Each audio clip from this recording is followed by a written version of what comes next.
Bienvenidos nuevamente, amigos televidentes, a tu programa Viva Mejor. Como dije antes del corte comercial, tenemos con nosotros el honor y el placer de un médico que es parte de nuestra familia de Viva Mejor y que nos complace mucho tenerlo con nosotros hoy, que es el doctor Velasco. ¿Cómo está, doctor? Bienvenido. Muy bien, Miguel Ángel. Gracias una vez más por la confianza, ¿no?, que depositan en mí para invitarme a este programa, ¿no?, tan escuchado. Gracias.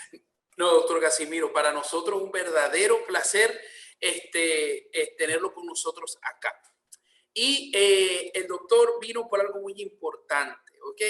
Oímos mucho sobre la influencia de las comorbilidades en las complicaciones de la enfermedad respiratoria más sonada en el mundo entero en estos momentos, que es el COVID-19, ¿ok? O SARS-CoV-2. Y es bien interesante tener con nosotros a un especialista que trata de la comorbilidad más común que causa más comúnmente complicaciones en el COVID, o sea, asociado con la que es más común que trata complicaciones, ¿no? Que es la diabetes. Y primero, doctor Velasco, quiero preguntarle ¿qué es la diabetes y por qué es tan peligrosa? No solamente con el COVID, sino por qué es tan peligrosa por sí, aunque la gente se lo toma como muy a la ligera. Sí, mira, la diabetes es una enfermedad metabólica, quiere decir que impacta a todo el organismo, a toda la economía. Es crónica, luego que se diagnostica de diabetes, el paciente, hasta que se demuestre lo contrario, será diabético para toda la vida, que no solamente va a impactar sobre el metabolismo de los hidratos de carbono, de los azúcares, sino que también impacta sobre el metabolismo de las proteínas y sobre el metabolismo de las grasas. Es multisistémico y multifactorial. Son muchas las razones que pueden llevar a una persona a tener diabetes, ¿no? Hay dos tipos de diabetes, la tipo 1, que es la juvenil, y la tipo 2, que es la del adulto. La juvenil es insulino dependiente porque su páncreas no es capaz, sus células betas, de producir insulina. Y la del tipo 2, la del adulto, pues puede ser muchísimas las razones, entre ellas una producción disminuida de insulina, una insulina de mala calidad, resistencia periférica a la acción de esta insulina. Quiere decir que es multifactorial. Y así como multifactorial son sus causas, así también son sus consecuencias.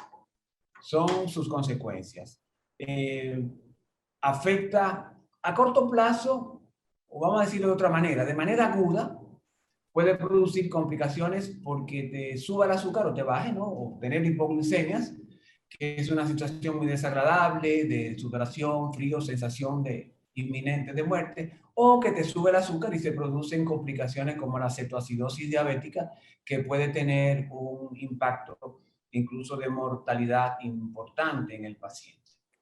Y a las crónicas, que son las que siempre les recuerdo a mis pacientes, entender que lo primero que comienza afectando la diabetes son los vasos sanguíneos pequeños, la microvascularidad, sobre todo a nivel de la retina, se produce retinopatía, los vasitos de la retina se rompen, que eso se haga repetitivo, disminución de la agudeza visual, incluso muchos diabéticos al final por esa y otras razones terminan perdiendo la visión. También vasos pequeños a nivel del riñón afectan el glomérulo, que es la unidad central del riñón, donde se produce el filtrado de toda la sangre.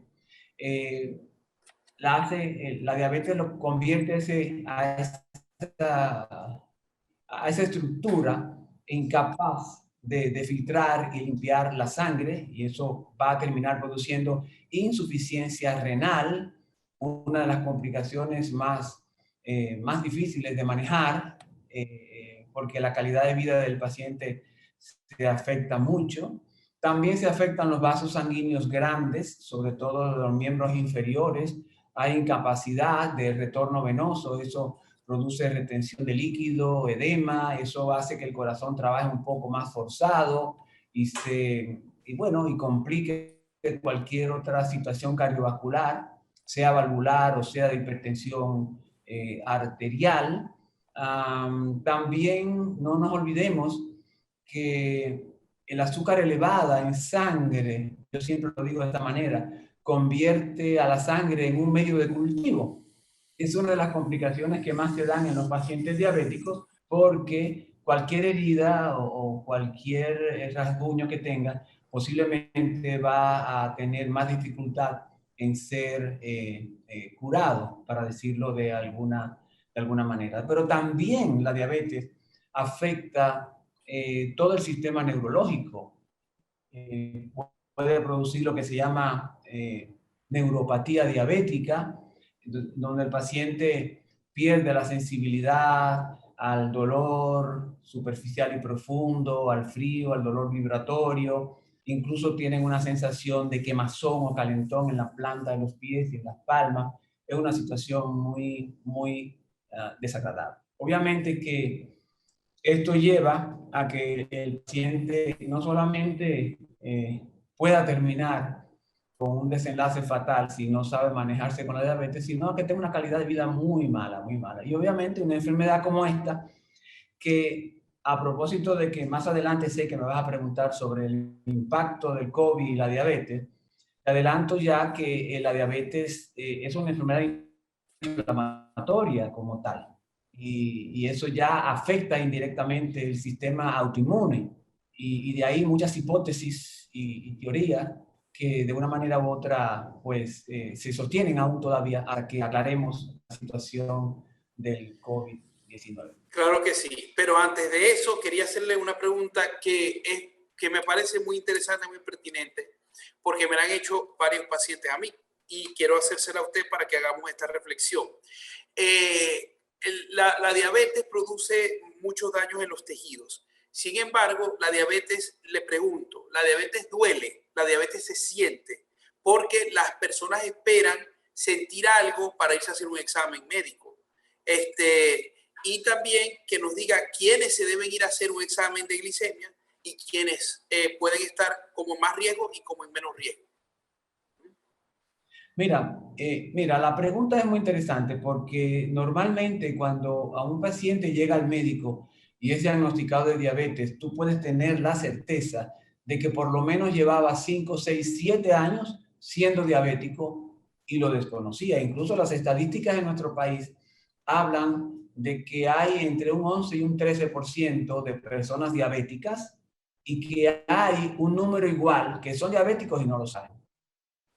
Quiere decir que la diabetes en su estadio inicial produce síntomas que quizás puedan parecer normales o pasar desapercibidos.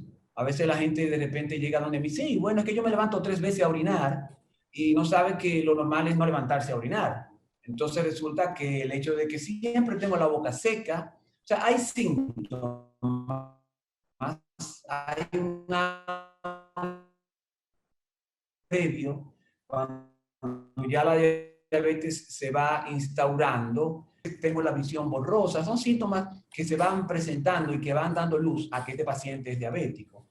Yo de todas formas creo que el tema del azúcar debe de ser, esas personas que dicen que yo no sufro nada y que yo estoy todo bien, lo que es el tema del azúcar, el tema del colesterol y otras tantas patologías así que se pueden prevenir los daños, pues debería de uno acercarse a su médico, aunque usted sea un hombre joven de 30 años de edad, decir, déjeme ver cómo estoy yo desde el punto de vista metabólico y corregir lo que se pueda corregir. Quiere decir que sí, la diabetes produce síntomas, se hace sentir. Lo que pasa es que no hay peor ciego que el que no quiere ver y además algunos pasan desapercibidos.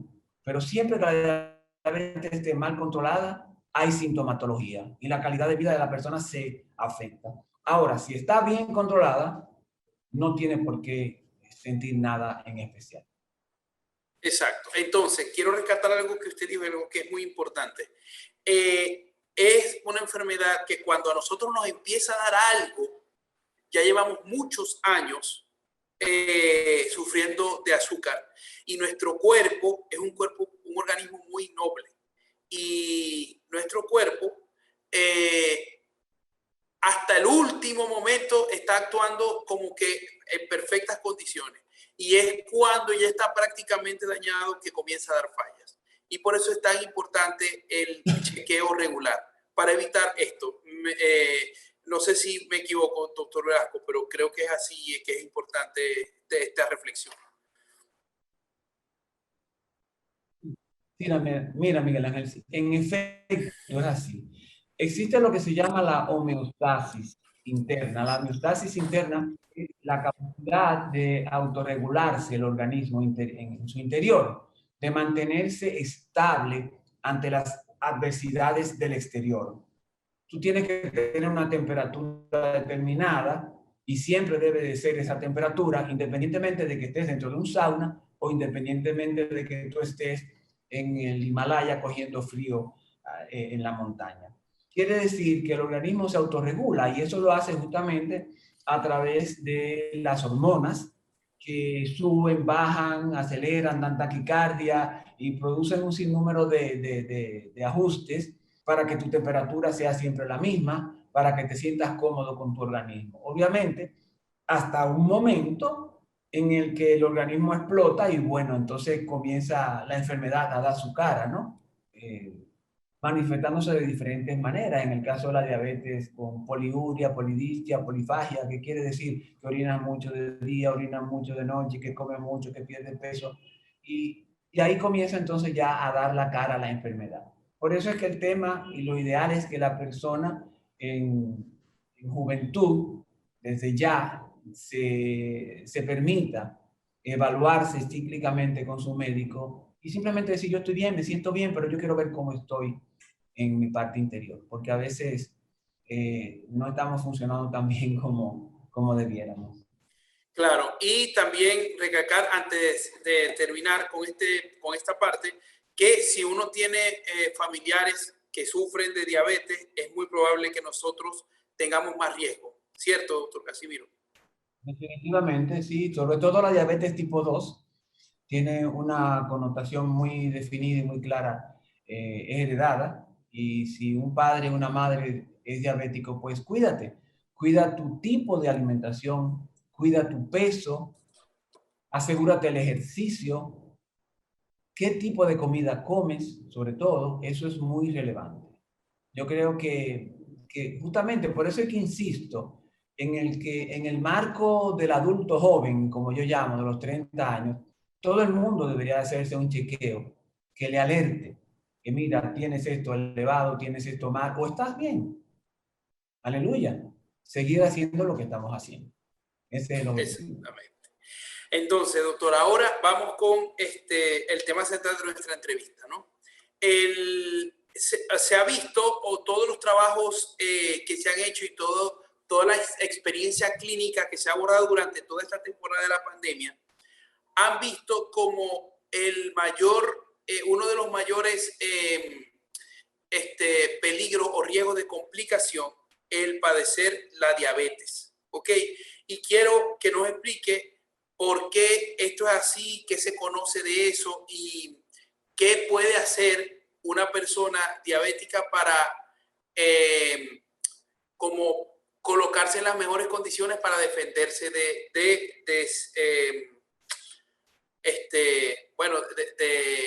las complicaciones que pueda traer el COVID. ¿Ok?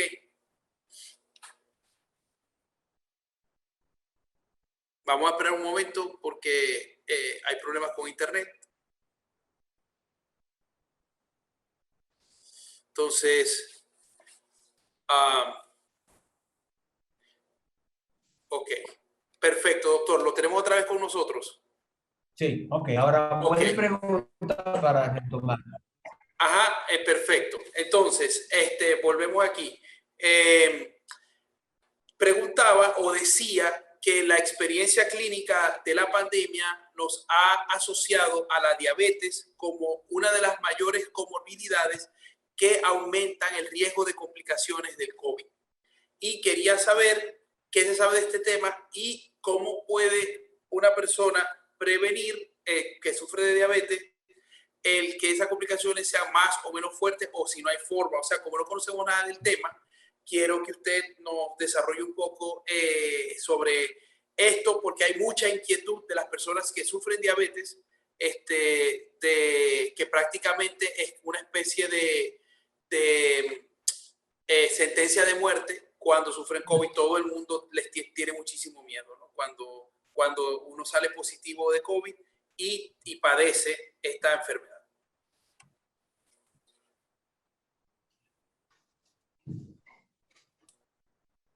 Sí, mira, definitivamente que tenemos que basarnos en lo que tenemos, ¿no?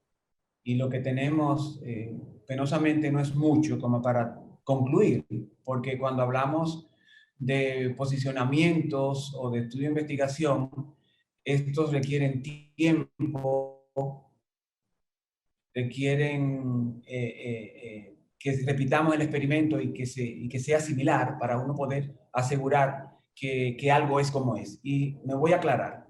Fíjate, hay diferentes criterios, varían de estudios pertinentes que fueron hechos en su momento, estudios no con toda la metodología del lugar, estudios observacionales simple y llanamente, en poblaciones pequeñas, posiblemente en poblaciones sesgadas, que por un lado dicen que sus estadísticas dicen que la incidencia de la prevalencia de diabetes en pacientes con COVID-19 es mucho más alta que en la población general. Y eso está ahí, son números. Por otro lado, también hay quienes han evidenciado, o por lo menos no se puede mostrar lo contrario, de que por el hecho solo de ser diabético, eso no hace que tú tengas propensión a sufrir del COVID. Ahora, Interesante, interesante. Lo que sí se sabe, lo que sí se sabe es que después que el paciente diabético adquirió el COVID, sus comorbilidades son mayores, sus complicaciones son más severas y la incidencia de un desenlace fatal pues se hace más inminente que en la persona que no es diabética. Y eso tiene sus explicaciones, porque conociendo un poquito la propia enfermedad, por ejemplo, hay, para justificar, todo esto son hipótesis, porque, bueno, y repito, nada se ha objetivado en el marco de que puedan ser concluyentes, pero, por ejemplo, sí se sabe, y eso se ha estudiado in vitro con el virus de la influenza, de que los niveles elevados de azúcar en sangre son capaces de replicar el virus y de una infección viral hacerla más complicada que si la persona no fuera diabética. Eso por un lado. Por otro lado, también la hipótesis siguiente, y voy a tratar de que el público me entienda. Hay una proteína en el cuerpo que se llama enzima convertidora de la angiotensina 2. De eso se habló mucho al comienzo, que son los ECA2. Son unas proteínas que están en la superficie de la célula y resulta que la diabetes como tal y los niveles elevados de azúcar son promotores de que estas proteínas ECA2 pues se repliquen. Entonces, resulta que justamente el SARS-CoV-2, el COVID-19, tiene como receptor a esta enzima ECA. Entonces, ¿qué quiere decir? Que un paciente diabético estimula más la producción de esta proteína, que es la receptora del virus, por lo tanto, la carga de una persona que tiene niveles de azúcar alta, que no tenga los niveles de azúcar. Dos razones. Doctor, disculpe, muy básicas, ¿no? Doctor, perdone, que se perdió un poco como está un poco lento el internet, desde la parte que usted dijo que las personas que tienen más niveles de azúcar, la replicación viral. Allí se cortó la comunicación. Sí, que obviamente se ha objetivado de que hay una asociación entre la replicación de esa proteína que se llama enzima convertidora de la angiotensina 2 o ECA2 en las personas que tienen un nivel de azúcar alto y que el receptor, el que recibe al virus como tal, el que tiene esa capacidad, es justamente ese receptor ECA. Estamos Exacto. hablando de hipótesis, ¿eh?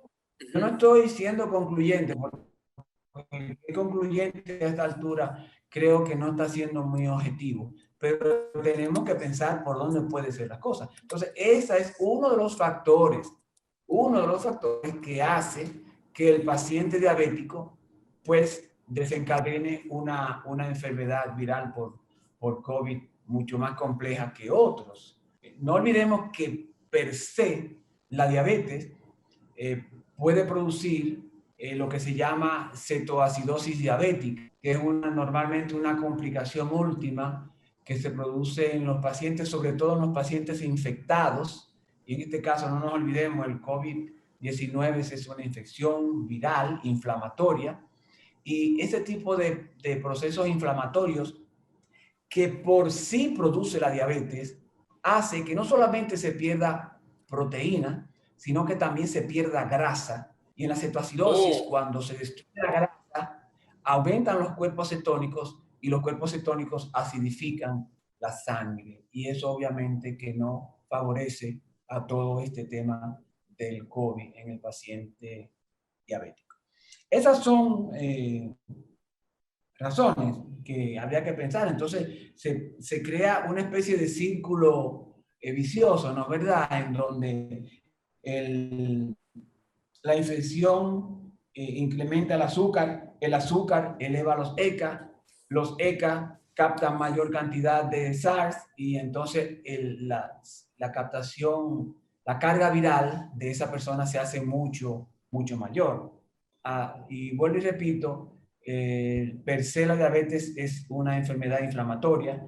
El 80% de los diabéticos tipo 2 tienen sobrepeso y justamente el COVID pues produce en algunos pacientes, se desconoce todavía por qué, una respuesta inflamatoria exacerbada, que es la que va a producir todos los problemas de coagulación y todos los otros problemas que ya hemos vivido muchos de nosotros en carne propia. O sea que realmente debe de cuidarse.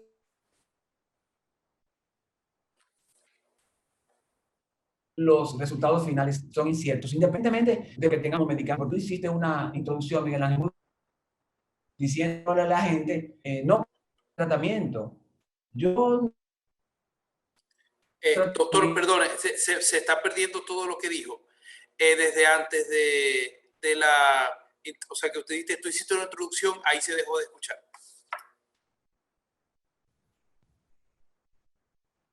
¿Sí? Aló, estamos aquí otra vez. Ajá. Ok, que te estaba comentando justamente que la introducción que hiciste fue muy interesante porque a veces las personas están a la expectativa de que esto se cura, aquello lo cura, lo que usaron esto con fulano y que fulano se sanó. Hombre, sabrá Dios si se iba a sanar como quiera y no fue la medicación. Obviamente, esos antirretrovirales o esos antivirales, como el remdesivir, etcétera, etcétera, tienen un efecto antiviral, pero no específico contra el COVID. Vamos a decir que atenúa el proceso de replicación viral. Por otro lado, hay que entender que no solamente es el proceso de replicación viral, sino también el proceso inflamatorio que se produce en el paciente. Entonces, por eso, el tratamiento tiene que darse de manera con sentido común, con lógica. Porque la gente cree que tomando acitromicina hoy va a prevenir una infección que va a coger mañana. Me tengo COVID. No, hay que ver cómo están otros marcadores de laboratorio. Es correcto que cualquier persona que tenga un primer síntoma, sea este fiebre, sea este dolor de garganta, pérdida del olfato, inmediatamente lo haga saber, inmediatamente se recluya en su casa e inmediatamente se haga todas las pruebas de laboratorio. ¿Y por qué digo esto? Porque yo he tenido muchos pacientes a quienes todavía a la cuarta semana del primer síntoma da negativo, ni siquiera la IG le da positiva. Entonces, a veces uno no se puede llevar de esto porque hay una clínica que te está diciendo coincide perfectamente con la clínica del COVID-19, las alteraciones de laboratorio, llámese, tienen las enzimas hepáticas altas, a veces las mismas marcadores de función renal alterados, puede tener la ferritina elevada, el dímero D. Cada uno de estos marcadores me dicen, bueno, está teniendo problemas con el tema de la coagulación. Entonces a ese paciente yo lo anticoagulo. Ah, pero Claro. mira, el dímero D está muy alto o menos alto. Entonces yo doy tal anticoagulante. Eso puede variar. No, porque mi médico me recetó esto y porque mi médico me recetó lo otro. ¿Y por qué te recetó aquello? A mí no me lo recetaron. Porque la magnitud del problema es diferente en cada paciente. Entonces el médico dice, no, yo tengo que poner anticoagulante inyectado y 2 veces al día. O yo a ti te trato solamente con aspirina porque tú no tienes síntomas o porque nada más tienes una fiebrita, un dolorcito de cabeza. He visto de todo. Y eso que ni soy neumólogo, ni soy alergista, y aún así una gran cantidad, muchísima gente, ha presentado, el gobierno ha aprendido con ellos. Así que la afectación no es porque yo sana, que han complicado, amigos que han fallecido y amigas también, y, y amigos pacientes. Y yo digo, bueno, ¿y por qué don fulano, como es un caso, de 100 años de edad, le dio el COVID y su esposa con 11 años menos le dio el COVID y él está vivito y la esposa falleció? Entonces parece que hay una respuesta que aún todavía no, algo que no sabemos manejar. Por eso insisto en lo que tú has sido reiterativo, es el distanciamiento social, es el cuidado de las manos y sobre todo el uso de la mascarilla. Para muestra un botón, ¿qué está pasando en Europa? Lo que pasó en Europa en diciembre, enero, febrero, aquí nosotros lo comenzamos a ver en marzo, abril, mayo, junio. O sea, nosotros, es una ola. Entonces, si no aprendemos en cabeza ajena, bueno, pues tendremos que pagar el precio. Y es que también yo lo entiendo, la gente se desespera, ya es mucho tiempo, la juventud quiere salir, eso hay que respetarlo. No lo podemos ver todo obtusamente desde el punto de vista médico, pero tampoco lo podemos ver todo obtusamente desde el punto de vista económico, porque en el medio está la política. Es muy fácil decir, no, cerramos el país y qué sé yo, y se resuelve el problema. Y el que vende guineo, y el que vende mango, y el que vende piña, y el que está allí, y el que se la busca todos los días. O sea, hay que tratar de que esta enfermedad que llegó para quedarse nos dé a todos, porque nos va a dar de una manera u otra. ¿Quién no le ha dado una gripe en su vida? Quizá hay un 20% que no le dé, pero tiene que darle mínimo al 60% de la población para ya ir creando una cierta resistencia y que exista la Inmunidad, vacuna. una cierta Claro, inmunidad, una cierta exactamente. inmunidad, gracias, y que exista la vacuna, que es otro tema de si creer o no creer en la vacuna, y yo tengo mi posición con respecto a la vacuna, pero yo entiendo que realmente debemos de ser, tener precaución para que no nos enfermemos los que nos vamos a enfermar en un futuro, todos juntos. Claro que sí. Nuestro cuidado intensivo den para los que están enfermos. Entonces, lo que se está buscando es una media, y es lo que yo creo que ahí es que juega la política de esto, entre lo económico y la salud, para que no nos enfermemos todos, porque entonces sí es un caos también. Así es. Doctor, mire, nos quedan 3 minutos, pero yo quiero abordar un último tema que no quería que se nos escapara en esta entrevista, que es las personas ansiosas y la diabetes. Usted sabe que el gran problema del COVID es, por un lado, el cuidarse de la enfermedad para que no nos dé complicaciones, y la otra es todo esto que usted acaba de decir y sobre todo el no verle fin, porque no hay una fecha de fin definido para esto, porque nadie la sabe. Provoca una ansiedad muy grande. Y entonces, ¿qué pueden hacer los pacientes para no sufrir de complicaciones con esta ansiedad? En el caso de las personas con diabetes. Sí, bueno, el tema de la ansiedad es que el estrés o cualquier tipo de ansiedad genera una producción de cortisol. Y el cortisol o la cortisona, evidentemente, es una hormona que tiende, para decirlo en un lenguaje llano al público, a elevar los niveles de azúcar en sangre. Entonces eso, y más si eres diabético, te va a complicar más.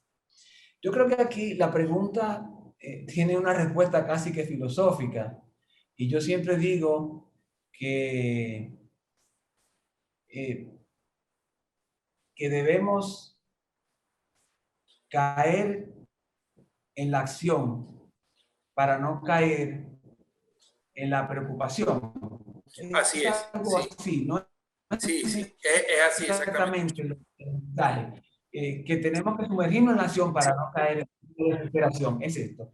O sea, yo le invito a todo el mundo a que entienda que estamos viviendo una realidad de la que no podemos escapar. Entonces, que nos reinventemos, evidentemente, que descubramos si nos gusta leer, que descubramos que es muy entretenido compartir con los hijos, ha sido una experiencia maravillosa, por lo menos para mí, en ese sentido. Que también, tomando medidas de lugar, pues que salgan, tienen que coger sol de una manera u otra, siempre que lo hagan con precaución, porque hay muchos países del mundo donde no han tenido que hacer toque de queda ni nada, porque la gente tiene un comportamiento que le ha permitido llevar la pandemia, llevarla, porque no es que no la llevan, a una velocidad que el sistema de salud no colapse. Así que a reinventarnos y a ocuparnos de estar entretenidos, ¿no? Exactamente. Doctor, de verdad que ha sido muy grato, muy grato tenerlo con nosotros y esperamos tenerlo pronto en el programa. Desde pocas semanas allá, no sé si desde la misma semana que viene, ya volveremos al estudio, porque poco a poco, como le digo a la gente, las cosas van volviendo a tomar su rumbo, o mejor dicho, van tomando su rumbo definitivo, porque no es volver, es tomar el rumbo definitivo que ya es la realidad que ella. Y lo invitaremos de nuevo entonces pronto a nuestro programa, pero yo creo que ha sido uno de los programas más esclarecedores y más iluminadores con respecto al COVID, ¿no? Y sobre todo para las personas que tienden a tener, o sea, que tienen esta enfermedad y sobre todo que tienen riesgo de padecerla, tienen que cuidarse, sobre todo porque no lo nombramos o sea, me imagino que muy por encima, pero también se ha relacionado con que las personas que padecen COVID y tienen predisposición genética a la diabetes puede desencadenarse un proceso diabético definitivo después de padecer esta enfermedad.